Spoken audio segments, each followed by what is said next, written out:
Welcome back everyone. Today we'll be making a video on this neglected vegetable garden. As you can see, I had to build pretty much a bird cage all the way around it, and it's just to stop the dog from getting in here. She tends to get in here when the plants are small and sleep on top of them and crush everything. So I've had to build this thing around it just to keep her out. But what we're going to do today is get rid of the last of these snow pea plants. You can see there's still a few pods left on them, and there's the odd carrot growing in here. We might leave the carrots, they're not ready yet. But we'll pull out all this clover and weeds and stuff. The strawberries over in here in the corner, they still look like they're going alright. There's a few strawberries on there actually.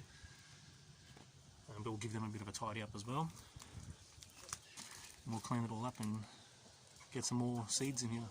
Hopefully get a good crop this summer. Okay, so I decided to pull the carrots out. You can see they're decent size. We'll have those with lunch or dinner or something. And we've pulled out all of the snow peas. Now we've just got to turn over all of the ground here. We'll clean up the strawberries, and then we can get planting. With the snow pea plants, this is the bed that we took the potatoes out of the other day.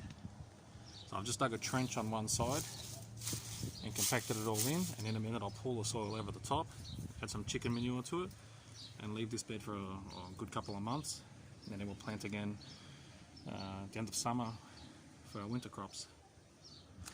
But we'll get started cleaning up this veggie garden for now. We'll turn it all over. Might put a little bit of chicken manure in. We'll see how we go. And then yeah, we'll get some seeds in.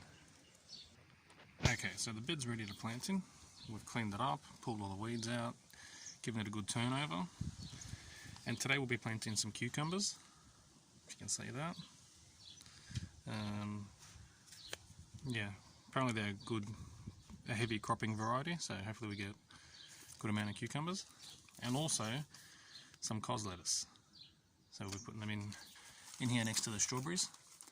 I've got some trellises set up, so I'll put them in a minute for the cucumbers to climb up. And over here, you can see we've put everything back into this bed where the potatoes were.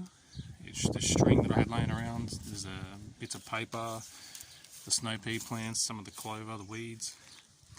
And basically, we're just going to bury it. Let it sit for a couple of months, and then we'll get a new crop growing in here. But yeah, very, very easy, low maintenance. Who has time for all that hard work? Alright, so we'll get going planting these seeds up and setting up the trellis. Okay, so these are the trellises. As you can see, I haven't secured them just yet, but I'll just tie them together with a piece of string so they sit nice and straight. Now I've put all of the cucumbers in. There's only 12 seeds in the packet, so I've just put all 12 in, pretty much at the base of these sticks, the spikes here on the trellis. Hopefully they will germinate and start to climb up here and give us a good bunch of cucumbers. So now we'll get onto the cos lettuce. We'll do some small furrows and hopefully get a good crop of these in too. So there you go, there's all the lettuces in.